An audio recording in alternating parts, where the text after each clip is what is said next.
la 36ª Jornada de Teología. Hoy tenemos la conferencia de Fray Néstor Bernardo Molina Parra, franciscano capuchino, la hermenéutica de la regla de la Orden de Hermanos Menores en el manuscrito 148 del siglo XIV. Os presento brevemente al ponente de esta tarde.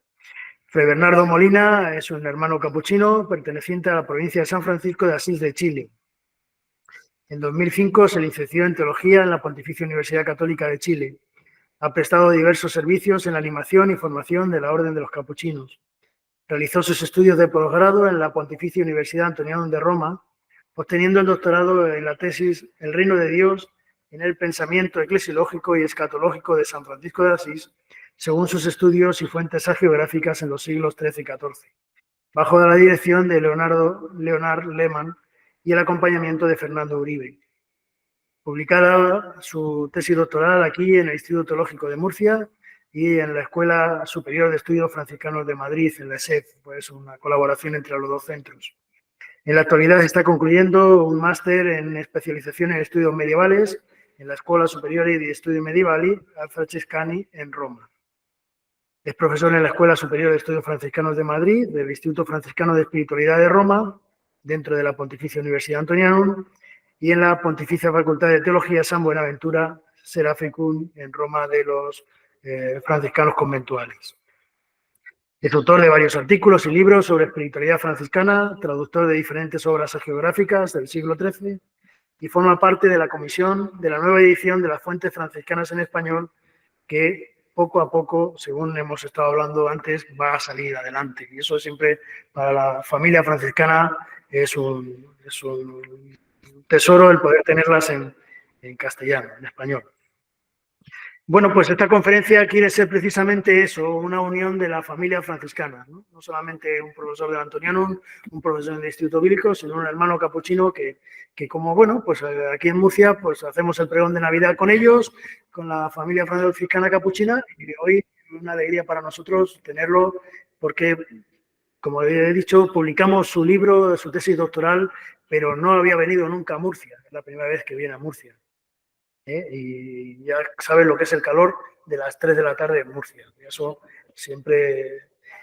Y bueno, pues dentro de las jornadas de teología, pues dentro de estos 800 años, que la semana pasada hablábamos de los 800 años de los estigmas de nuestro Padre San Francisco, pues esta vez hablamos de los 800 años de la regla bulada que fue hace 2 años. Y bueno, pues esta conferencia pretende ser, pues esto, un recopilatorio de estas celebraciones que estamos teniendo y que esperamos que, como antes hemos podido hablar, pues sea algo más grande y podamos hacer tanto la ESEF de Madrid, de los hermanos capuchinos como nosotros, pues pretender hacer algo que verdaderamente sea un motivo de trabajo y de estudio del pensamiento franciscano, que bueno, pues muchas veces por complejo no ha tenido la repercusión que debe tener en nuestra iglesia, en nuestra sociedad y dentro de la misma familia franciscana, y que, como siempre decimos, pues bueno, no debemos envidiar a nadie y lo que sí debemos es seguir trabajando y seguir reflexionando en este pensamiento franciscano. Doy la palabra al padre Bernardo Molina Parra, para que padre y madre estén contentos y que él nos diserte sobre este tema que es de la regla bulada.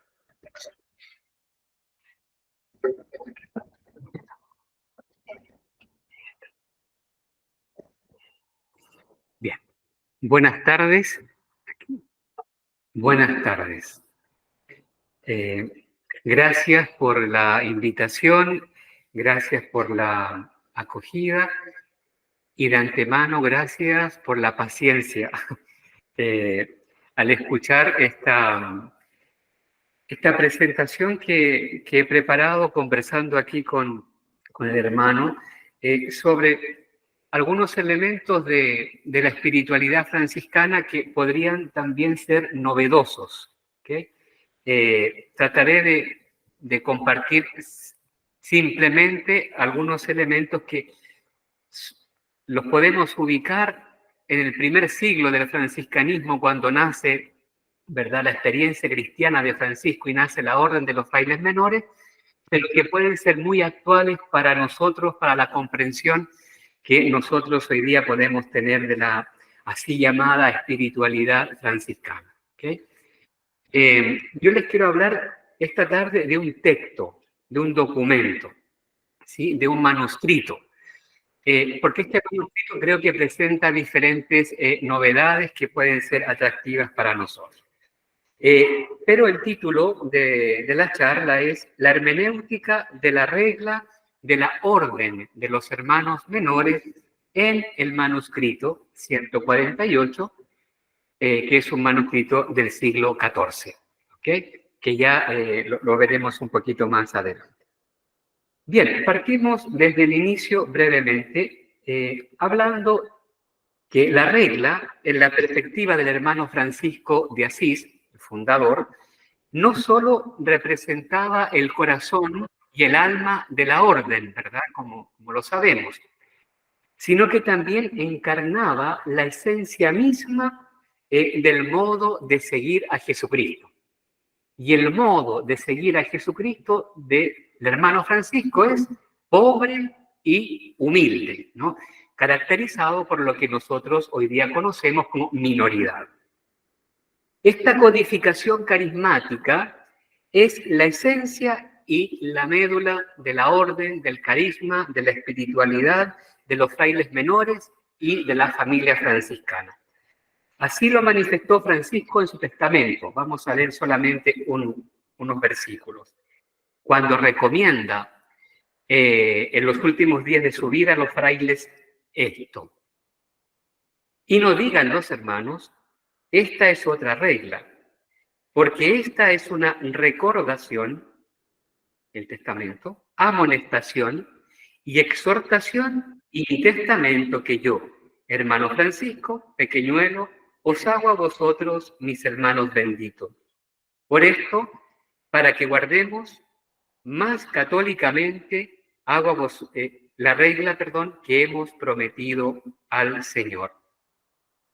Y a todos mis hermanos clérigos y laicos, mando firmemente por obediencia que no introduzcan glosas en la regla ni en estas palabras diciendo, así han de entenderse, sino que así como el Señor me dio el decir y escribir sencilla y puramente la regla y estas palabras, así, sencillamente y sin glosa, las entendáis. Con santas obras las guardéis hasta el fin. Este es parte del testamento de Francisco de Asís. El testamento es una de las joyas literarias, se podría decir, bueno, y espirituales más preciadas de la historia franciscana. El texto se erige como un testimonio esencial en la evolución de la orden y en la así llamada interpretación o hermenéutica de la regla. Este documento, dictado personalmente por el mismo Francisco poco antes de morir, representa la voluntad de consolidar y transmitir el carisma a las futuras generaciones, ¿no? Podemos decir que el testamento es la expresión de esta responsabilidad que siente Francisco de Asís de transmitir una herencia carismática. Por lo mismo, él insiste en leer la regla, leer el testamento sin interpretación, sin glosas. Sin embargo, el testamento no agotó por completo la interpretación y la aplicación de la regla, como al parecer la regla misma no agotó toda la vida de los frailes menores. Más bien, sus palabras abrieron la puerta a un proceso prolongado y complejo de interpretación y explicación. Es un poco paradójico, ¿verdad? Porque tenemos al mismo Francisco que nos dice de una parte y no introduzca glosas, ¿verdad? Pero prácticamente a la regla, y en este caso al testamento. Pero al parecer, él es el primero que ya realiza una interpretación de la regla que es el testamento, abriendo un recorrido muy largo que podríamos decir llega hasta nuestros días, prácticamente de este querer interpretar y comprender la regla. Desde los primeros días de la orden surgieron debates sobre cómo encarnar plenamente los principios evangélicos contenidos en la regla de vida, en la vida cotidiana de los frailes. Este proceso interpretativo involucró autoridades como el Papa, ministros generales, capítulos generales y frailes individuales. A lo largo de los años se generó una serie de documentos, ¿verdad?, jurídicos y comentarios y tratados para aclarar y guiar, ¿qué cosa? La observancia de la regla. La observancia de la regla. Cómo aplicar, cómo vivir la regla de los frailes menores. Pongo simplemente algunos ejemplos para que luego entendamos otros elementos fundamentales, ¿no? En el trasfondo de la historia de la orden, a lo largo del siglo XIII, se desarrolló un proceso de interpretación y explicación de la regla que marcó un hito fundamental en la historia de la misma orden. El proceso se desplegó con notoriedad en diferentes etapas y bajo la influencia de diferentes figuras, tanto al interior como al exterior de la orden, para decir que la orden franciscana ha tenido un impacto importante en la historia de la Iglesia, ¿no?, como una expresión concreta de esta idea fundamental, que es observar el Evangelio, vivir el Evangelio, ¿verdad? Fijémonos, ya en el año 1230, un grupo de frailes destacados de la orden, actuando como delegados, planteó al Papa una serie de interrogantes sobre la interpretación de ciertos aspectos de la regla, que ya creaban un poco de problema en la interpretación, ¿no? La respuesta del Papa Gregorio IX a estas inquietudes llegó a través de una bula conocida como la Quo Elongati. Este documento papal proporcionó una orientación inicial para la comprensión y observancia de la regla. ¿Sí? ¿Me explico más o menos? ¿Sí? Es interesante, ¿verdad?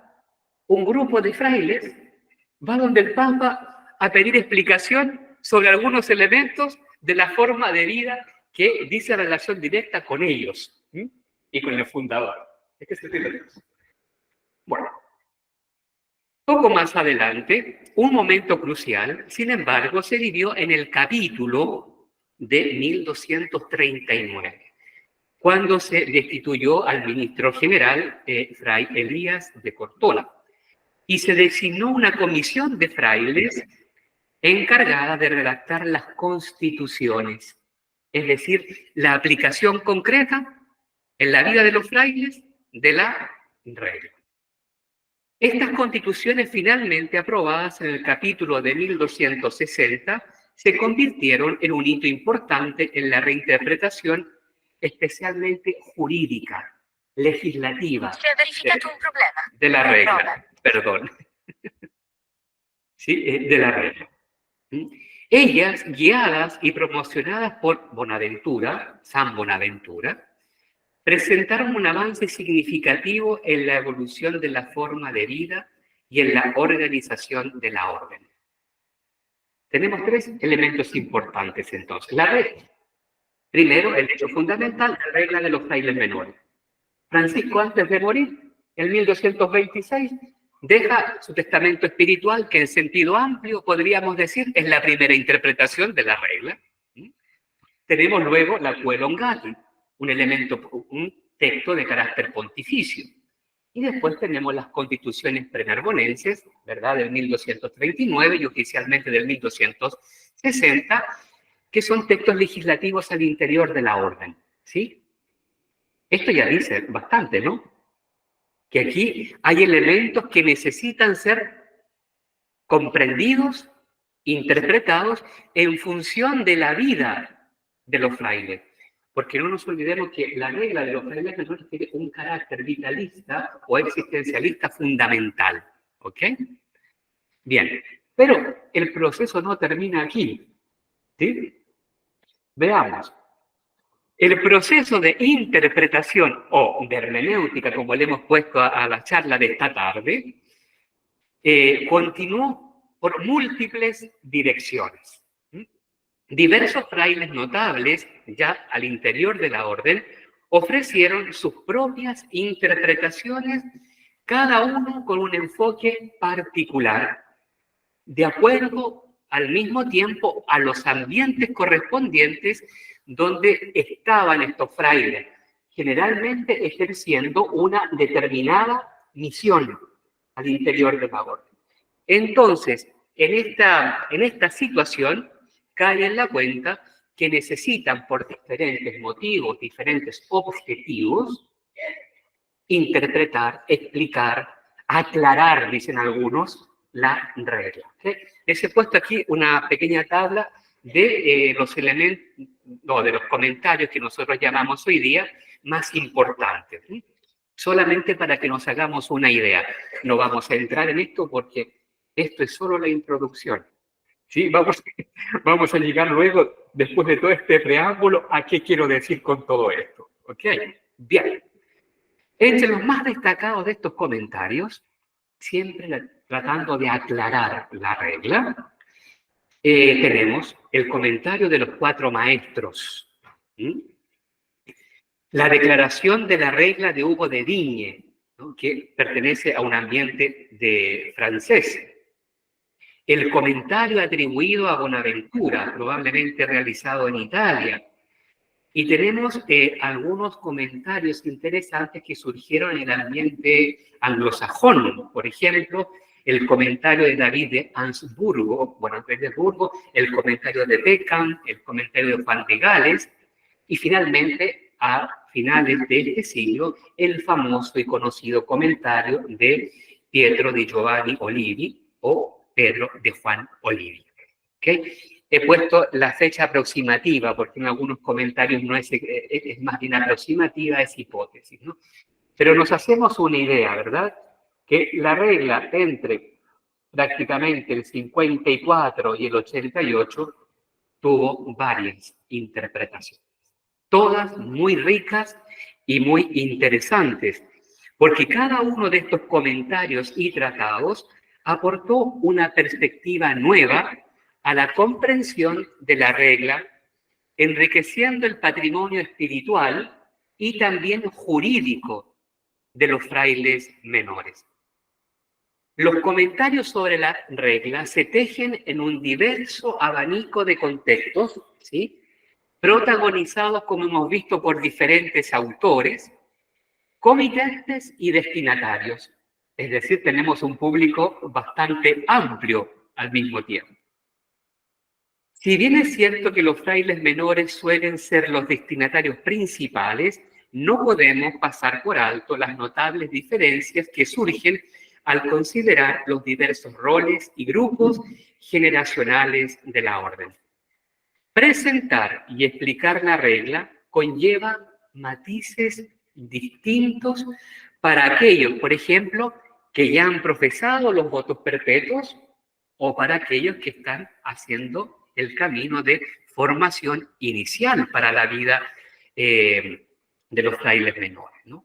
Estas diferencias reflejan el esmero y la dedicación, esto quiero subrayar, de una orden que enfrenta el desafío de entablar un diálogo interno con sus miembros, ¿sí? Al interior, así como un diálogo con la sociedad y un diálogo con la Iglesia, sobre todo por el rol que esta orden debe desempeñar al interior de la Iglesia. De esta primera parte podemos concluir. Los distintos autores de los comentarios demuestran tener una comprensión particular de la regla, la conocen bien, ¿sí? Que es la forma de vida. Algunos de ellos optan por un enfoque que abarca su totalidad, explican versículo por versículo. Algunos incluso saben palabra por palabra la regla, ¿sí? Brindando una visión general en su contenido, mientras que otros se adentran en aspectos específicos, concretos, teniendo en cuenta la naturaleza y el contexto de los diferentes preceptos, ¿sí? Por eso muchos a estos comentarios los han catalogado de carácter jurídico, lo digo en vulgares palabras, lo que se puede hacer y lo que no se debe hacer, o lo que no se debería hacer, ¿ok? Entran en ese campo. Bueno, dentro de todo esto, ¿por qué citamos a este manuscrito? Sí, hemos dicho, ¿verdad? El primer momento, Francisco, el Papa, la Puelongati, ¿verdad? Las constituciones prenarbonenses y narbonenses, y después estos comentarios. Los intentos de interpretar la regla, ¿sí? De aplicarla a la vida concreta. Bueno, este manuscrito que está catalogado, ¿verdad? Como 148, se encuentra hoy día en la biblioteca de San Florian, en la Alta Austria, ¿sí? Una biblioteca muy famosa, bien reconocida seguramente también por ustedes, ¿no?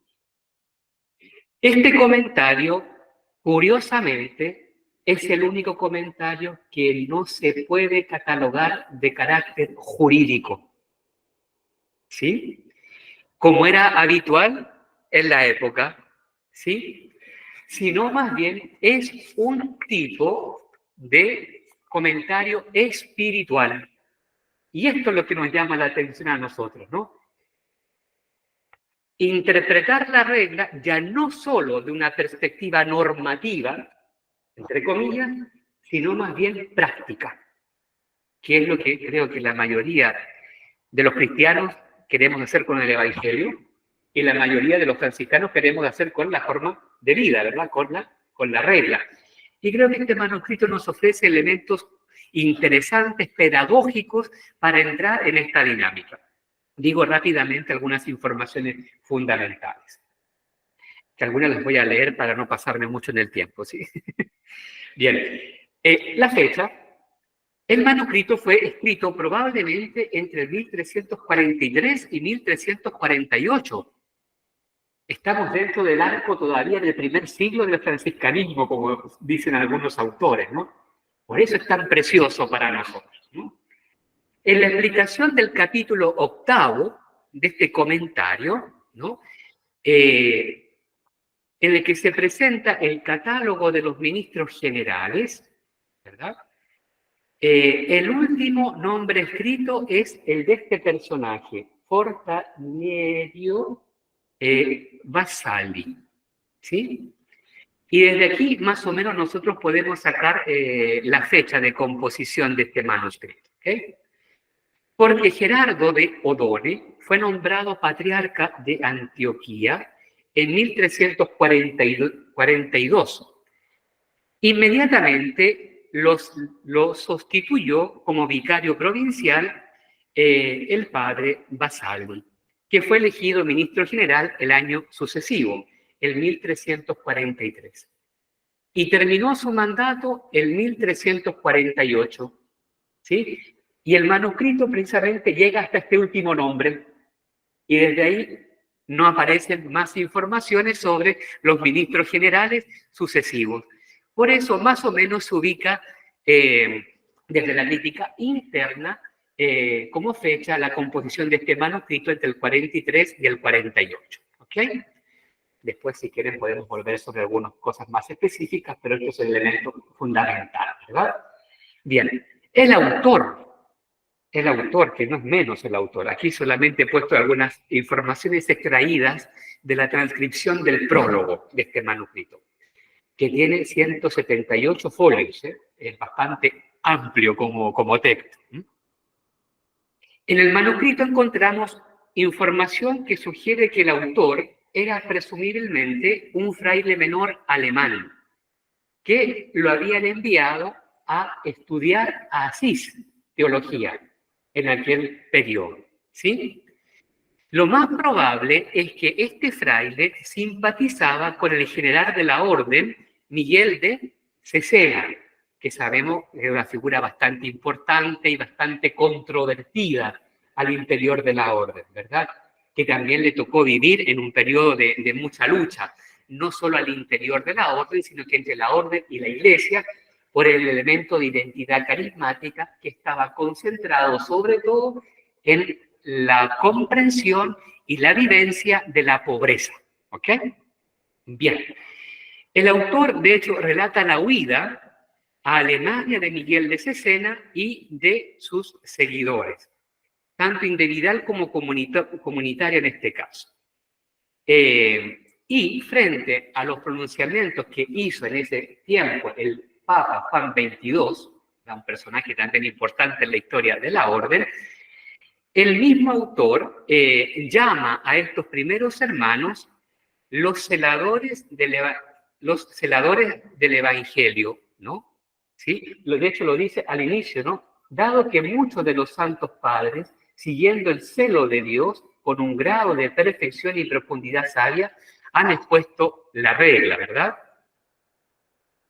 Los celadores del Evangelio de la pobreza, así los llaman, ¿no? Celadores en este caso quiere decir aquellos que viven radicalmente el Evangelio desde esta perspectiva de la pobreza. ¿Okay?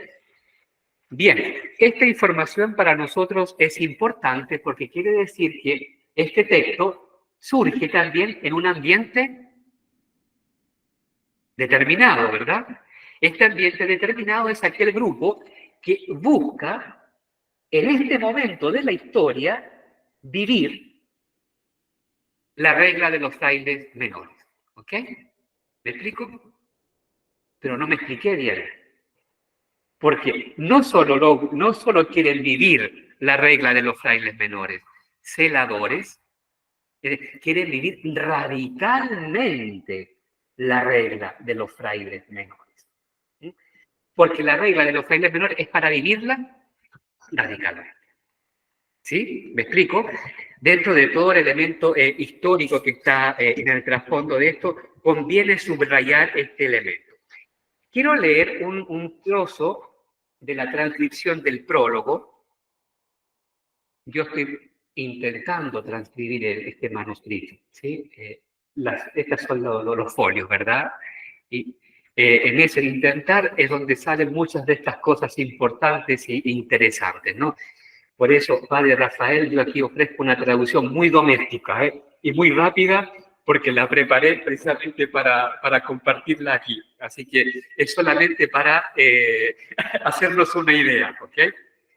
Bien, para que veamos un poquito la intención de este hermano menor, como decía, radical, celador, que no conocemos el nombre, lamentablemente, la intención que él tenía al hacer este texto. Y dice así: por esta razón, al carecer de recursos propios, al entrar en los prados floridos de los escritores de los padres antiguos, tomé flores con las que, de manera breve y fácil, instruí a los simples, entre los cuales también tomé de manera simple la contención literal de la regla y su desarrollo, así como la pureza y simplicidad del significado, y lo ilustré con amor fraternal, insertando las acciones y palabras del bienaventurado Padre y de los santos frailes y compañeros suyos, así como de algunos contemporáneos nuestros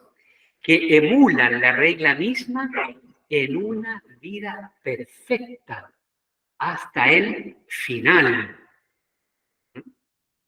No presentando ejemplos de historias según el orden de los eventos, sino más bien de manera adecuada, siguiendo un orden que se ajusta conforme a la exposición de cada parte de la regla para su aprobación. ¿Okay? Esta es más o menos la intención y en cierta medida las fuentes que utiliza este autor. Veamos. Además de todos los comentarios que se han hecho sobre la regla, el autor pretende presentar otro que considera de mayor interés porque algunas fuentes, por diferentes motivos, todo lo precedente hasta ahora, ¿no? Comentarios, a geografía, etcétera, no han sido aprovechadas en su totalidad. En este sentido, considera importante valorar y transmitir el testimonio de Francisco y de sus compañeros que le siguieron radicalmente. Repito, esta idea fundamental.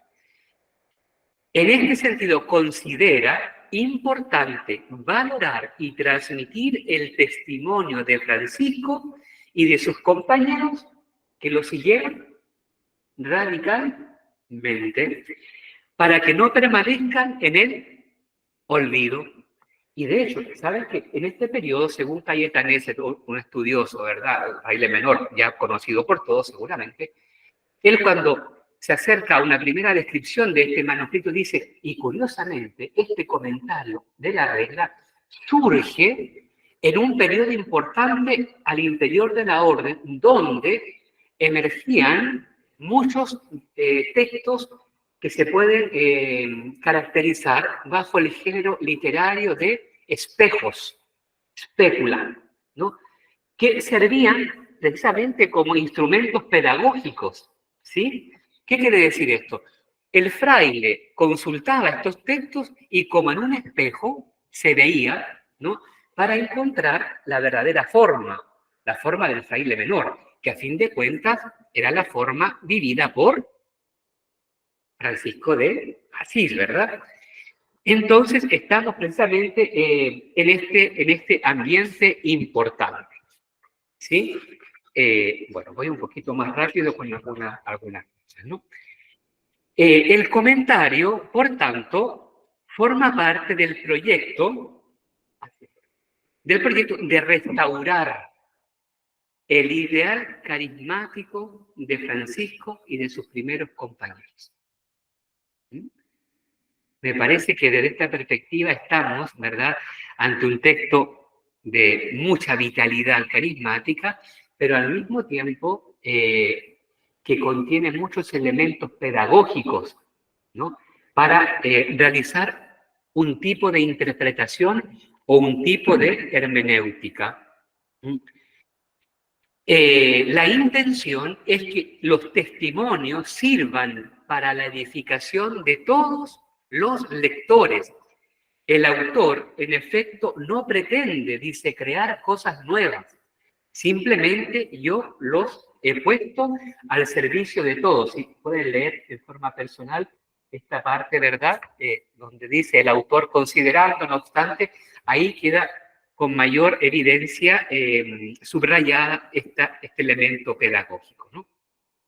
En consecuencia, el modo de trabajar de este autor, en lo que se refiere a la fuente y a su intención, es muy estructurado y coherente y concreto, ¿sí? Que nos acerca precisamente a esta visión primordial de la orden de los frailes menores, codificada en la...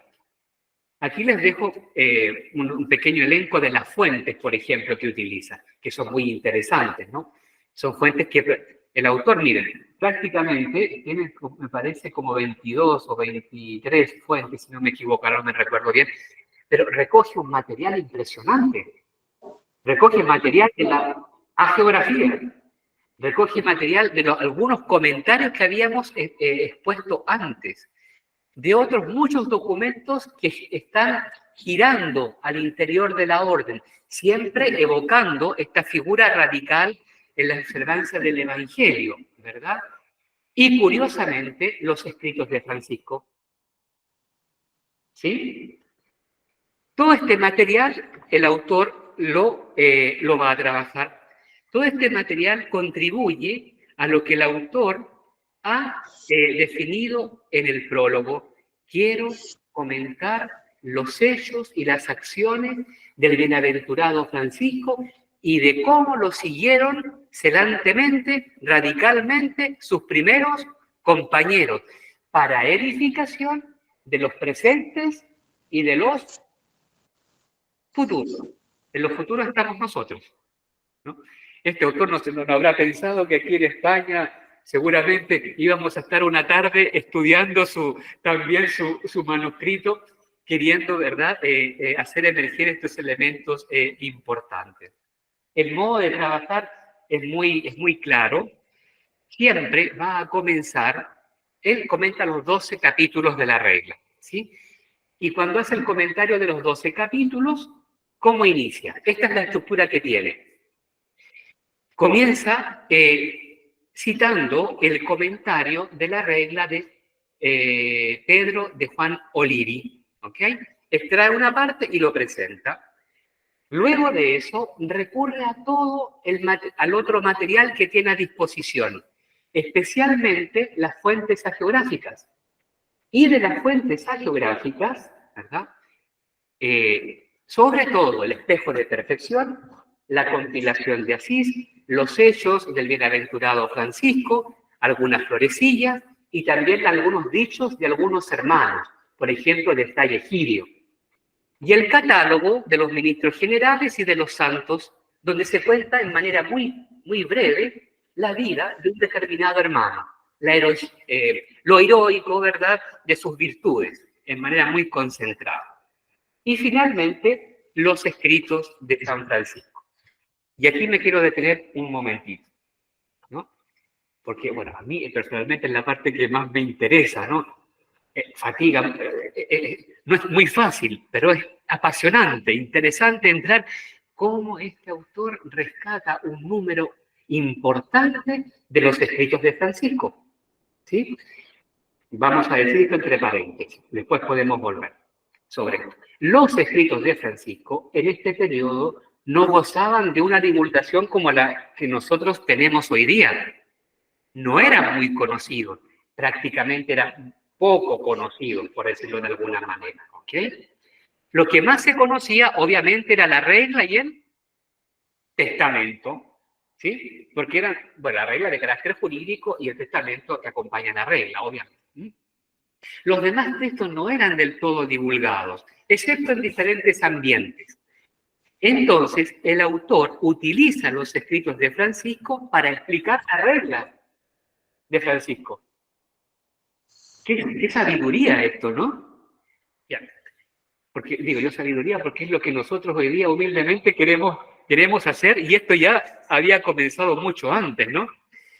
La lista de los escritos es prácticamente la mitad del canon actual, que depende de una familia, que así llamamos nosotros, la familia de Aviñón, ¿okay? Todos proceden de esta colección. El material está bastante concentrado de la siguiente manera. Fíjense, en el primer capítulo, ¿sí?, sobre todo cuando va a hablar de la observancia y de la obediencia, dentro de todo el material que el autor está utilizando para decir a los frailes que es importante, extrae 2 admoniciones de San Francisco. Y no cualquiera, ¿eh? Trae la admonición 3 y 2, ya veremos. ¿Sí? 3 y 2. ¿Sí? El autor, valiéndose de la autoridad de la palabra de Francisco, expone el tema de la obediencia en relación con la propia voluntad como elemento fundamental en la observancia del Evangelio. ¿Sí? Esto es vital, es una línea transversal importantísima, ¿no?, en la espiritualidad. Tema principal en este capítulo y en toda la regla, porque sabemos, ¿no?, la regla es una inclusión. Inicia con la observancia del Evangelio y con la obediencia a la Iglesia y termina de la misma manera, en el capítulo 12, ¿verdad?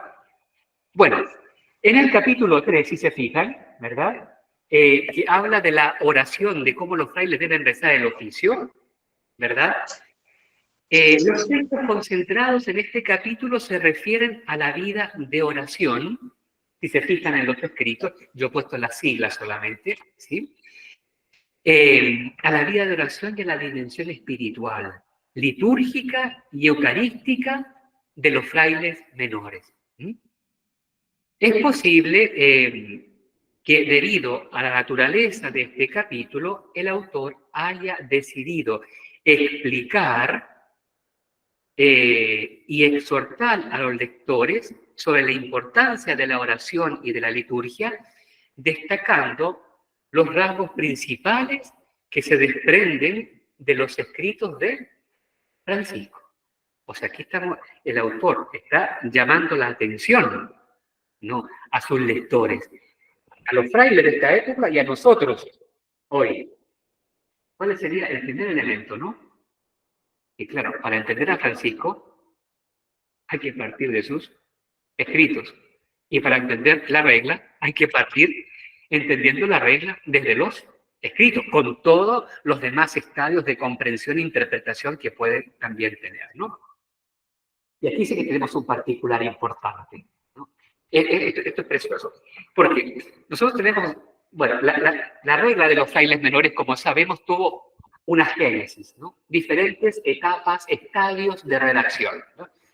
Propositum Vitae, 1209, ¿verdad? La regla del 1221, llamada no bulada, ¿verdad? Luego, si queremos considerar los fragmentos en mitad, y finalmente la regla del 1223, que es la bulada, ¿sí? Que es la regla de la orden. Bueno, la regla no bulada.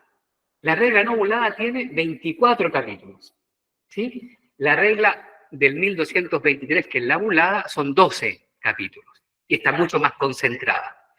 Hay un capítulo precioso, ¿verdad? El capítulo 16 sobre la visión, que ese capítulo no entró muy tímidamente, te refiero a la regla no bulada del 1221, ¿sí? Este capítulo 16 entró muy tímidamente en la regla bulada del 1223. Pero curiosamente, este capítulo de la regla no bulada, capítulo 16, contiene la sustancia, y algunos han llamado incluso la metodología misionera de Francisco de Asís. ¿Ok? Bueno, curiosamente, el capítulo final de este comentario, el autor, fíjense lo que hace aquí, no va a citar, bueno, perdón, citando, explicando el capítulo 12 de la regla bulada, que muy tímidamente cita el capítulo 16 de la regla precedente, lo trae y lo inserta dentro para explicarlo, ¿sí? Esto ciertamente a nosotros nos da un sinfín de informaciones.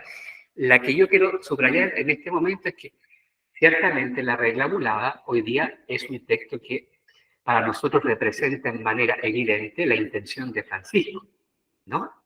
¿Sí?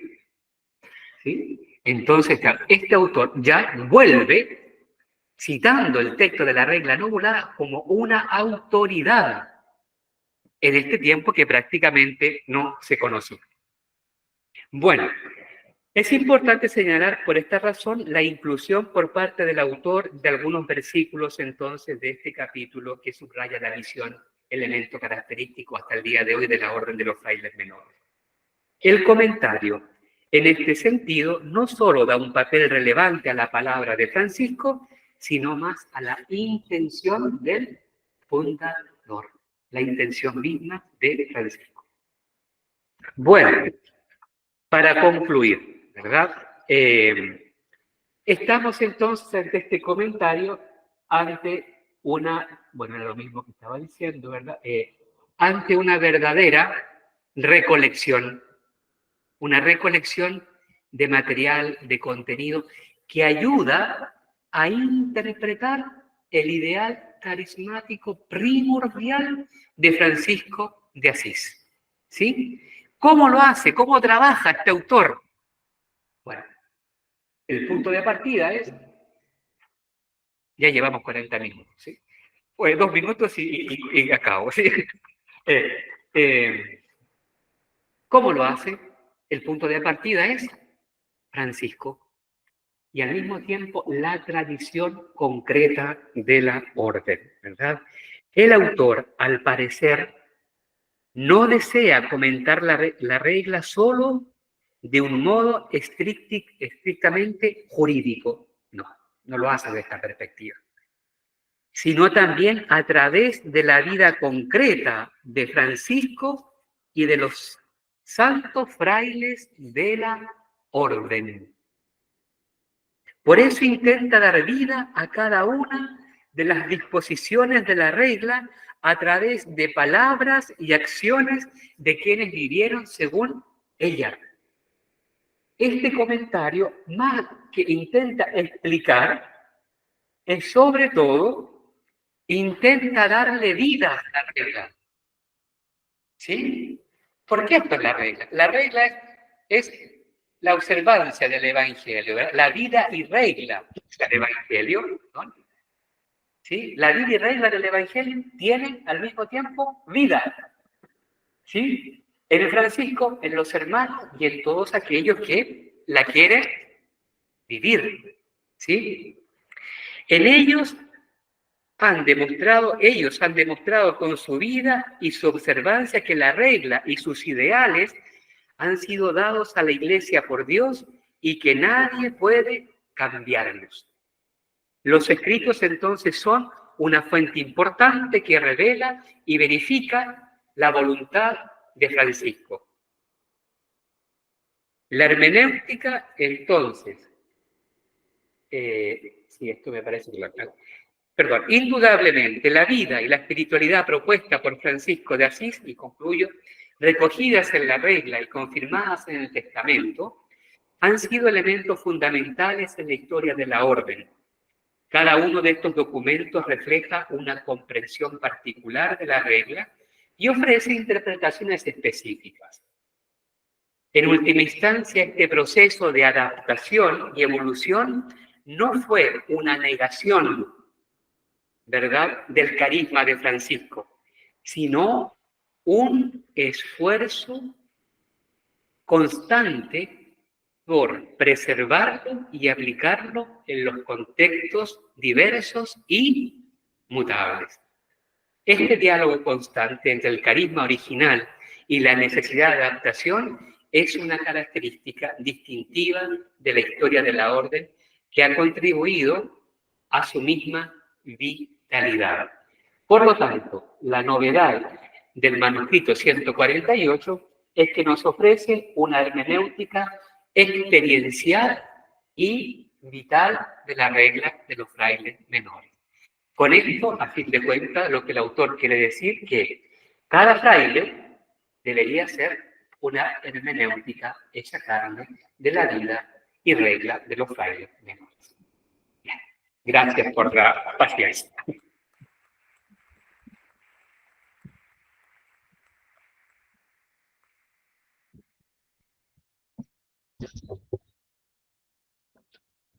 Agradecemos al profesor Bernardo sus palabras y cómo nos ha introducido en el tema de en ocasiones tan desconocido, del estudio de la regla, nuestro padre San Francisco y de los comentarios que se puedan dar a la misma. Si hay alguna pregunta en la sala, pues sin que sirva de precedente, me vais a permitir que se la voy a hacer yo la pregunta. Después el padre Freneda me criticará por meter una pregunta, pero que no puedo, estamos hablando de un elemento jurídico. Una cuestión.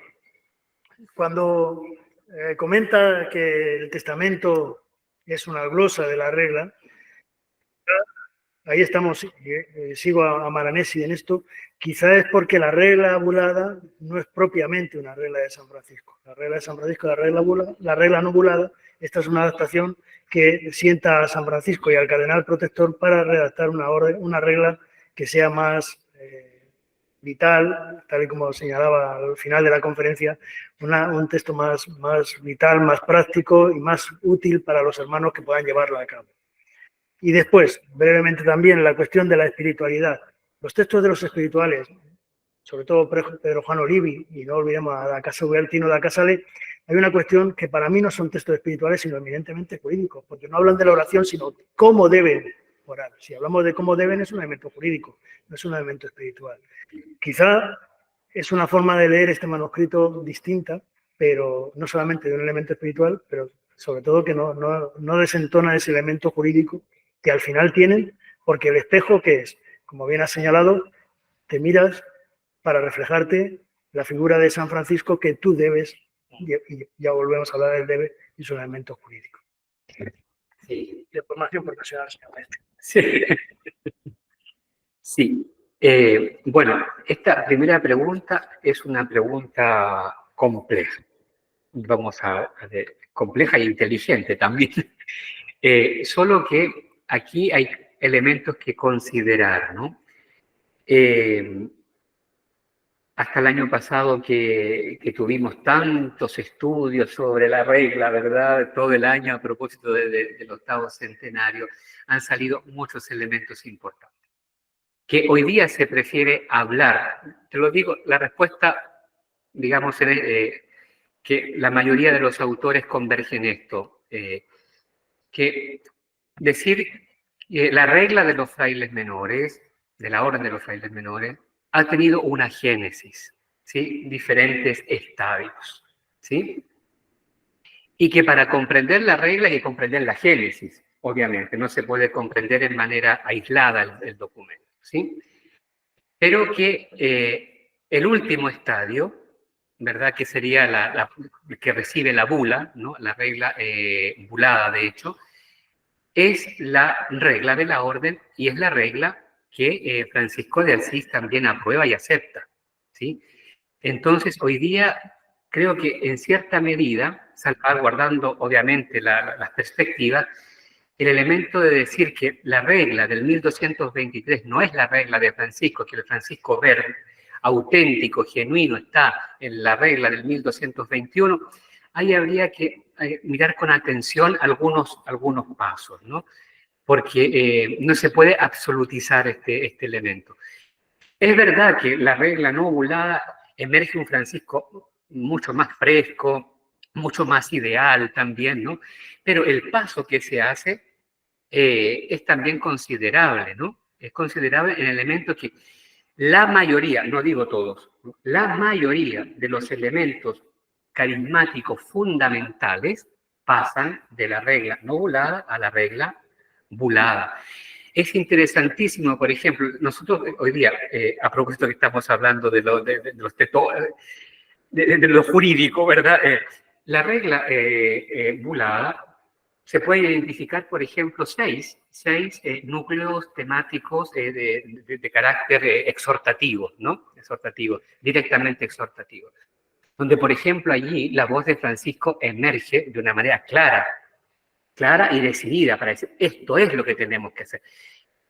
Porque cuando yo digo que emerge la voz de Francisco, porque junto a la voz de Francisco estaba la voz de Ugolino, la voz de los provinciales, ¿verdad?